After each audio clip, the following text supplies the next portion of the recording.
To add a new profile, click on the Add button from the left side nav and choose Add Profiles. Choose the group that you want to add your profile to and select the required social network. As an example, let's add a Facebook page. If you're not already logged in the same browser,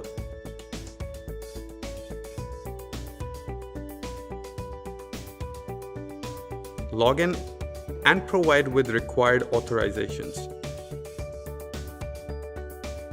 You'll then be redirected to a next page where it shows available pages to add. Just click on Add Channel and you're done. To verify, navigate to Groups and Profiles and open the group where you had added the page. You can also remove a profile or a page from the same place.